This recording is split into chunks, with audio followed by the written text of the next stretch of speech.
गंगणपते नमः। स्वागत है आप सभी का मेरे एच.एस. भारद्वाज यूट्यूब चैनल पर। दोस्तों, भगवान गणेश जी के बड़े दिन आ रहे हैं। गणपति बप्पा मोरिया, मंगल मूर्ति मोरिया। आप सभी को गणेश चतुर्थी की हार्दिक शुभकामना।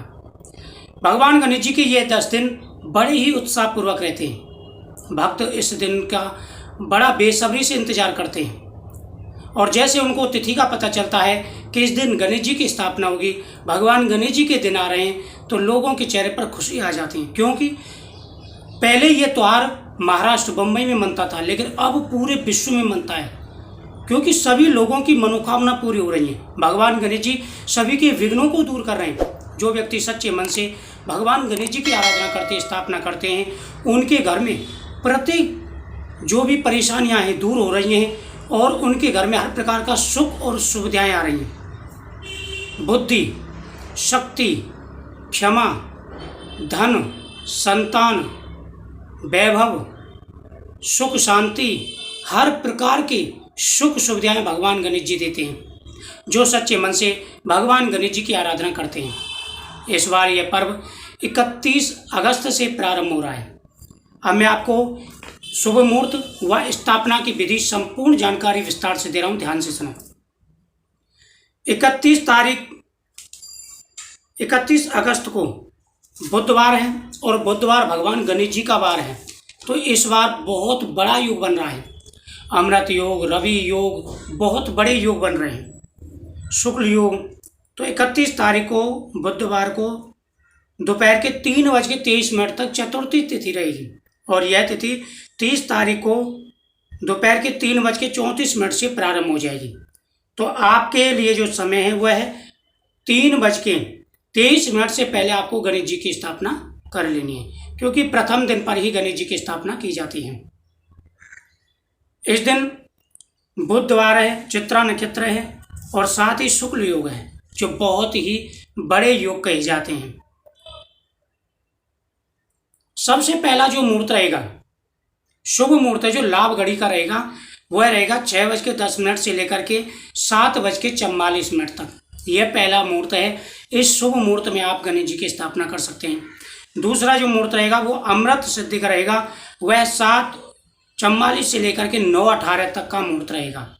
यह 2 मुहूर्त हैं। उसके बाद फिर शुभ मुहूर्त आएगा 10:53 से लेकर के 12:27 पर। उसके बाद फिर चर घड़ी का मुहूर्त आएगा दोपहर को 3:36 से लेकर के 5:10 पर। उसके बाद लाभ घड़ी का मुहूर्त आएगा शाम को 5:10 से लेकर के 6:44 पर। यह 4 शुभ मुहूर्त हैं। इन 4 शुभ मुहूर्तों में आप भगवान गणेश जी की स्थापना करें। दोस्तों, भगवान गणेश जी की स्थापना करते समय आपको विशेष रूप से ध्यान रखने हैं। पहले आप सामान रख लेंगे। मैं सामान आपको जानकारी दे रहा हूँ, आपको सामान लिख लेना है और पूरा सामान मैं आपको जानकारी दे रहा हूँ, कोई भी गलती आपको नहीं करनी है। देखो, रोली, मोली, सुपारी, लौंग, इलायची। रोली आपको 1 पैकेट ले लेना है। मोली का आप बड़ा गटर जो है पेंडल ले लें। और इसमें 2 प्रकार की मोली आती हैं। आपको कॉटन वाली मोली, वो मोली लेनी है जो शुद्ध मोली हो। एक प्लास्टिक मिली हुई मोली आती है, वह आपको पूजा में प्रयोग नहीं करनी है। आपको चावल लेने हैं, पुष्प लेने हैं, हरी दुर्वा लेनी है। हरी दुर्वा का विशेष महत्व होता है इस दिन। नारियल लेना है, कलश लेना है और सुपारी आप 11 ले लें। 11 सुपारी की ज़रूरत पड़ेगी और 11 ही पान के पत्ते आप ले लें या 5 पान के पत्ते ले लें। अपने जिससे पूजा करा रहे हैं उससे आप सामान एक बार लिखवा लें। मैं मेन सामान आपको बता दे रहा हूँ। उसके बाद में अबीर गुलाल ले लें और आपको फल ले लेने हैं। ऋतु के अनुसार 5 प्रकार के फल ले लेने हैं। आपको पंचमेवा ले लेनी है, पंचामृत ले लेना है, गंगा जल ले लेना है, साथ ही आपको मोदक ले लेने हैं और एक चौकी, लाल कपड़ा। ये सारी चीज़ें आपको लेकर के तैयार कर लेनी है। सबसे पहले एक चौकी पर कपड़ा आपको बिछाना है, गंगा जल छिड़कना है और उस पर थोड़े से चावल और पुष्प आपको डाल देने हैं। जब भगवान गणेश जी की मूर्ति आप ला रहे हो तो गणेश जी का जो मुख है वो आप जब अंदर प्रवेश करेंगे तो मुख आपके घर की तरफ होना चाहिए। और जब आप विसर्जन करेंगे ले जाएंगे तब भी मुख आपके घर की तरफ ही होना चाहिए, घर की तरफ पीठ नहीं होनी चाहिए। इस बात का विशेष रूप से आपको ध्यान रखना है। तो सबसे पहले आपको गंगा जल छिड़क करके ओम गंगणपते नमः इस मंत्र का जाप करते हुए भगवान गणेश जी को वहाँ पर चौकी पर विराजमान करेंगे। भगवान गणेश जी से हाथ जोड़ करके क्षमा याचना करेंगे कि प्रभु हमसे कोई गलती हो पूजा में, मंत्रहीनम क्रियाहीनम भक्तिहीनम सुरेश्वरा यत पूजितम मया देवम परपूर्णम परमेश्वरा। न हम मंत्र जानते, न विधि जानते, न पूजा जानते। जैसे श्रद्धा भाव से हम पूजा कर रहे हैं आप उस पूजा को जो स्वीकार करें। आप ब्राह्मण को बुला के पूजा कर सकते हैं या आप ओम गंगणपति नमः श्री गणेशाय नमः इन मंत्रों को बोल के खुद भी पूजा कर सकते हैं, जैसे मैं बता रहा हूँ उस विधि से। भगवान गणेश जी को स्थापित करते हैं, आंखों पर पट्टी आप बंधे रहने देना है। सबसे पहले आपको भगवान गणेश जी का पंचामृत से अभिषेक करना है। चौकी पर बैठाने से पहले आपको अभिषेक कर लेना है। अभिषेक करने के बाद आपको चौकी पर भगवान गणेश जी को स्थापित कर लेना है। उसके बाद आप भगवान गणेश जी को वस्त्र पहनाएंगे। वस्त्र पहनाने के बाद भगवान गणेश जी की आंखों से पट्टी आपको हटा देनी है। उसके बाद भगवान गणेश जी को हरि दुर्वा का हार पहनाएंगे, हरि दुर्वा अर्पण करेंगे। भगवान गणेश जी के मस्तक पर टीका लगाएंगे और यज्ञोपवीत एक जनेऊ भगवान गणेश जी को पहनाना है आपको। उसके बाद मस्तक पर टीका लगाना है। उसके बाद चावल आपको भगवान गणेश जी को अर्पण करने हैं। उसके बाद में जब आप ये पूजा कर लें तो फिर भगवान गणेश जी की सीधी तरफ को आपको एक कलश की स्थापना करनी है। थोड़े से चावल पुष्प नीचे रख दें, उसके ऊपर कलश रख दें। कलश के अंदर आपको सुपारी, रुपया और चावल थोड़े से डाल देने हैं और पान के या आम के पत्ते लगा के नारियल आप रख देंगे। कलश के मुख पर 3 बार मूली लपेटेंगे और स्वास्थ्य चिन्ह बनाएंगे। ठीक है, आप समझ में आ गए आपकी।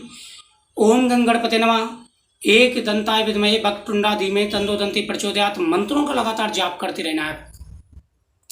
उसके बाद में भगवान गणेश जी को आप मोदक अर्पण करेंगे। फिर आप भगवान गणेश जी को फल अर्पण करेंगे, उनके सामने आरती रखेंगे और फिर गंगणपते नमः मंत्र का आपको जाप करना है। इस प्रकार से पूजा विधि करनी, यही नियम है। प्रतिदिन मोदक का और फल का भोग लगाना है, एक हार अर्पण करना है और आरती करनी है और साथ ही हरि दुर्वा प्रतिदिन आपको भगवान गणेश जी को चढ़ानी है। ये प्रतिदिन का नियम है। प्रतिदिन जो घर पर आपके बने बिना लहसुन प्याज का भगवान गणेश जी को भोग लगाएं और वह प्रसाद आपको खाना भी है। यह नियम आपको निभाने हैं। उसके बाद में 9 तारीख को विसर्जन रहेगा अनंत चतुर्दशी का। तो विसर्जन करते समय आप इसी प्रकार से पूजन करना है। फिर आप भगवान गणेश जी का पूजन करेंगे और फिर आप मूर्ति को जब ले जाएंगे तो आपको पंचमेवा थोड़ी सी मूर्ति बांध देनी है, लटका देनी है गोला के साथ में, और हार हरि दुर्वा का हार अर्पण करना है। थोड़ी सी हार आपको अपने लिए रखनी है और भगवान गणेश जी के कान में आपको मनोकामना बोलनी है। 9 सितंबर के अनंत चतुर्दशी रहेगी। तो ये पूरी विधि थी। इसी प्रकार से आपको पूजन करना है। भगवान गणेश जी आपकी हर मनोकामना पूरी करेंगे। नियम यह है कि इन दिनों में ब्रह्मचर्य का पालन करें। तामसिक भोजन कोई करना नहीं है, लड़ाई झगड़ा किसी से करना नहीं है। जहाँ गणेश जी की स्थापना हो वहाँ पर संभव हो सके तो आप थोड़ी देर रात में जागरण जरूर करें। इससे भगवान गणेश जी आपकी प्रत्येक मनोकामना पूरी करेंगे।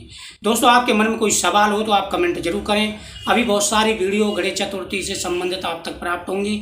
मुझे उम्मीद है आपको ये जानकारी अच्छी लगी। वीडियो को शेयर करें, चैनल को सब्सक्राइब करें। श्री गणेशाय नमः।